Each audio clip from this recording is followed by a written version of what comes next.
여러분 안녕하십니까. 중학교 1학년 여학생을 공사장으로 끌고 가 집단 폭행한 10대들의 범행 소식 어제 전해드렸는데요. 저희 취재 결과 가해 학생 중 일부가 또 다른 여학생을 집단으로 괴롭히고 이를 영상으로 찍어 2차 가해를 일삼은 혐의로 경찰 수사를 받고 있는 것으로 확인됐습니다. 범행 현장을 촬영한 10대들이 이 영상을 협박 도구로 악용하는 사례가 잇따르고 있어 대책 마련이 절실하다는 지적입니다. 김철진 기자입니다. 주먹으로 때리고 발로 차고 공사장 집단 폭행의 악몽은 그날로 끝나지 않았습니다. 수많은 학생들이 영상을 찍어 소셜미디어에서 집단 폭행 사실을 떠벌렸고 불특정 다수가 보는 라이브 중계에선 피해를 당한 A양의 이름과 학교 등 신상 정보까지 유출시켰습니다. 2차 가해까지 더해지니까 언제 이게 끝이 날까? 그리고 이 부분이 정말 끝은 있을까? 그리고 이게 평생 아이를 따라다니는 게 아닐까? 그런데 이런 끔찍한 피해를 당한 건 A양만이 아니었습니다. 공사장 집단 폭행 2주 전인 지난달 7일 천안의 한 골목에서 촬영된 영상입니다. 동급생 친구를 폭행한 이는 천안 공사장 집단 폭행 가해 학생 중 한 명인 B양으로 B양은 폭행과 협박 등 혐의로 경찰 수사를 받고 있는 상태입니다. 얼굴 때려, 얼굴 때려. B양 등 무리는 이번에도 폭행 영상을 SNS에 올리며 피해자를 괴롭혔고 영상을 내려달라는 요청에는 조롱으로 일관했습니다.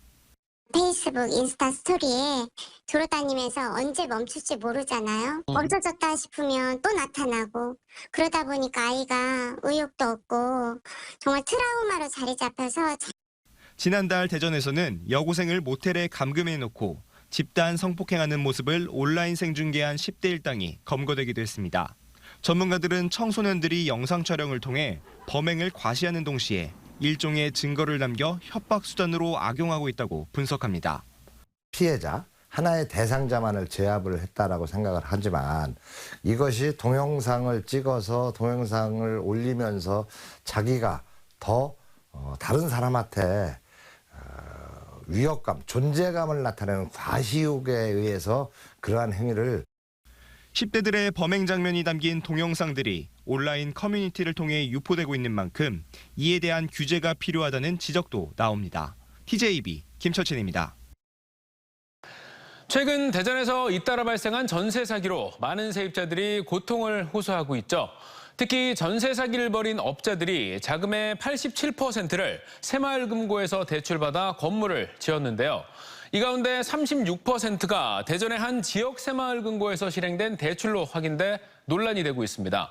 전세 사기 피해자들은 무분별한 대출을 해준 새마을금고도 공범이라며 울분을 토했지만 새마을금고 측은 문제될 게 전혀 없다고 반박했는데요. 자세한 내용 이수복 기자가 취재했습니다. 대전의 한 지역 단위 새마을금고입니다. 지난 2019년 7천억 원 상당이었던 자산이 3년 만에 1조 7천억 원으로 2배 이상 늘며 충청권에서 가장 큰 금고가 됐습니다. 대전 지역 전세 사기 피해자들은 이 새마을금고를 공범으로 지목했습니다.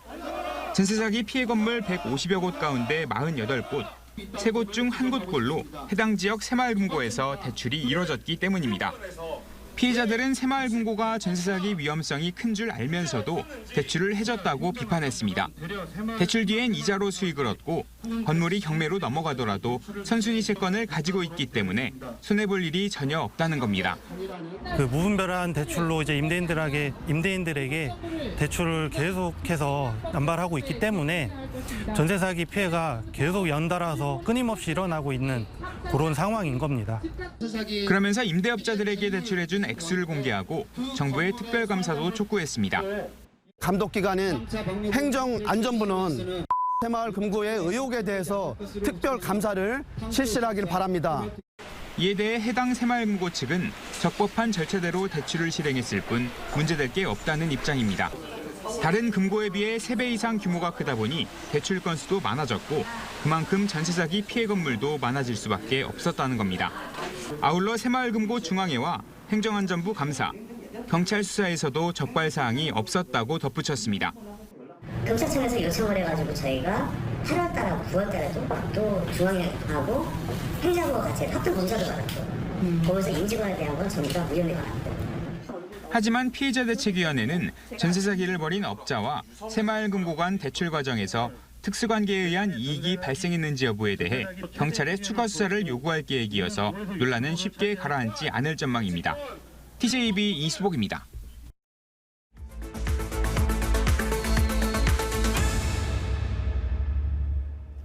2천여 명을 대상으로 1,000억 원이 넘는 규모의 보이스피싱 범행을 벌인 조직이 경찰에 검거됐습니다. 충남경찰은 중국 항저우에 체류하면서 5년간 1,890여 명을 상대로 1,500억 원을 가로챈 혐의로 보이스피싱 조직원 44명을 검거하고 이 가운데 12명을 구속했습니다. 앞서 지난 6월 조직원 23명을 검거해 이 가운데 8명을 국내로 소환한 경찰은 이들의 여죄를 조사하는 과정에서 추가 피해자들과 조직원들을 확인했으며 단일 조직으로는 최대 규모라고 밝혔습니다. 올가을 대전 분양시장에 포문을 연 관저 푸르지오 센트럴파크가 1순위에서 청약이 마감됐습니다. 한국부동산은 청약홈에 따르면 어제 진행된 1순위 청약 접수 결과 총 298세대 모집에 2,280명이 접수를 마쳐 평균 7.6대 1의 경쟁률을 기록하며 1순위 마감됐습니다. 지난 9월 서구 탐방동에서 분양한 둔산 자이 아이파크가 평균 68.67대 1의 높은 경쟁률로 마감된 데 이어 관저 푸르지오 센트럴파크도 흥행에 성공하면서 고금리 우려 속에도 대전 지역의 아파트 청약 열기가 식지 않고 있는 것으로 나타났습니다. 윤석열 정부의 지방시대위원회 출범 이후 처음 열리는 2023 대한민국 지방시대 엑스포가 이제는 지방시대라는 주제로 대전에서 막을 올렸습니다. 17개 시도와 각 시도교육청, 정부 부처가 참여하는 국내 최대 지역 박람회로 지방시대 구현을 위해 뜻을 모으는 소통의 장이 될 전망입니다. 지역민방 공동취재단 조혜원 기자가 보도합니다. 과학실험 자재들로 아름답게 쌓아올린 사이언스 타워와 드론, 그리고 소형 발사체까지 대전 영시축제 영상과 함께 대전을 과학도시와 꿀잼 도시로 소개합니다. 4대 전략 핵심 산업을 통해서 전시품을 통해서 대전의 기술을 느낄 수 있고요. 그리고 야경 도시와 그리고 대전의 영시축제를 통해서 대전이 그간의 재미없었다라는 이미지를 탈피하고 재미있는 도시 대전을 느낄 수 있을 것 같습니다. 미래 교통수단인 UAM 활성화를 내건 제주는 제주 상공을 VR로 체험할 수 있는 프로그램을 마련했고 부산은 엑스포 유치의 염원을 담았습니다.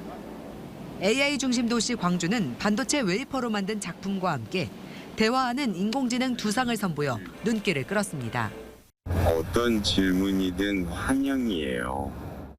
6개 정부 부처를 비롯해 전국 17개 시도와 교육청이 함께하는 2023 대한민국 지방시대 엑스포가 지방시대위원회 출범 이후 처음으로 막을 올렸습니다.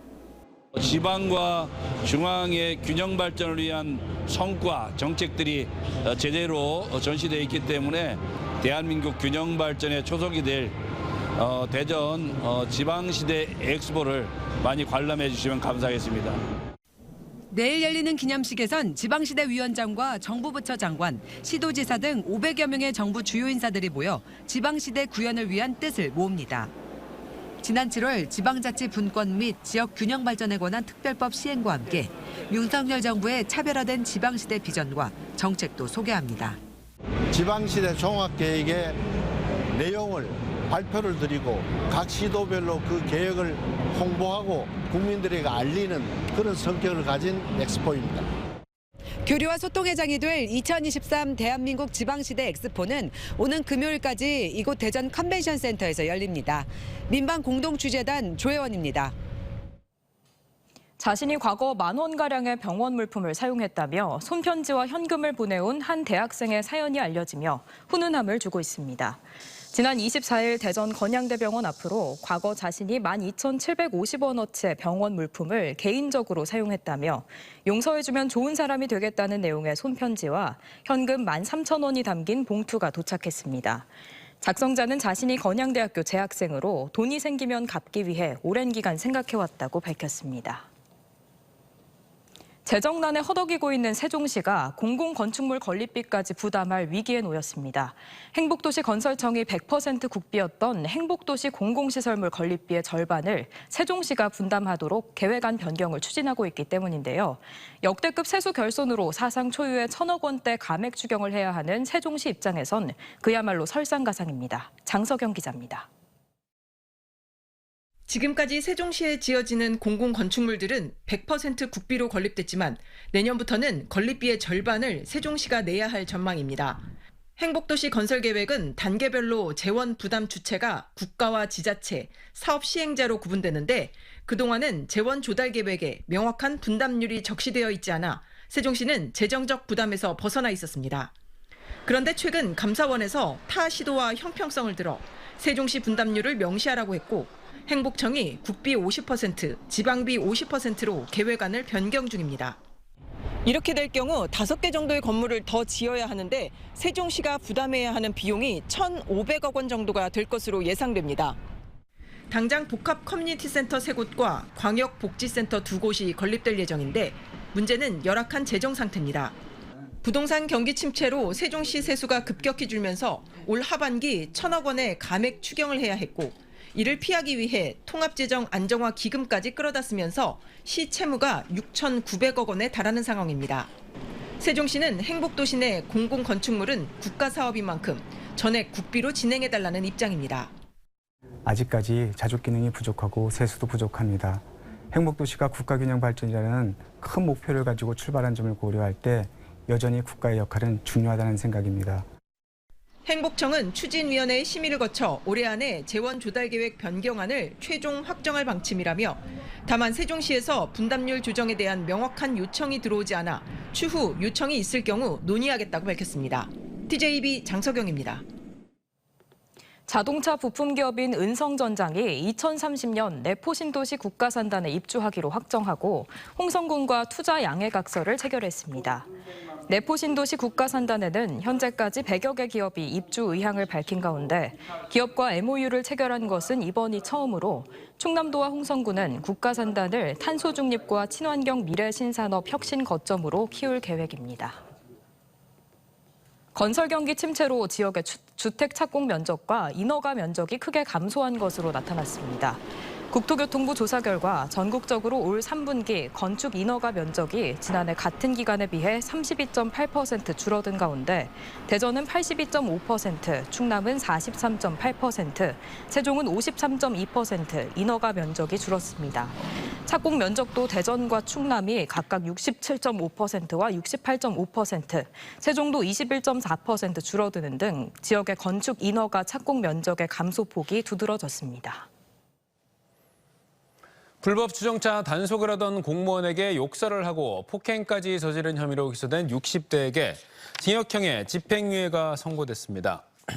대전지법 형사 7단독은 지난해 12월 대전역 동광장 부근에서 불법 주정차 단속을 하던 공무원에게 실적 올리는데 급급하냐며 욕설을 하고 어깨를 밀친 혐의로 재판에 넘겨진 60살 A씨에게 징역 4개월에 집행유예 2년을 선고했습니다. 재판부는 A씨가 폭행 사실을 부인하고 있지만 목격자 진술 등을 토대로 피해자의 주장이 신빙성 있다고 판시했습니다.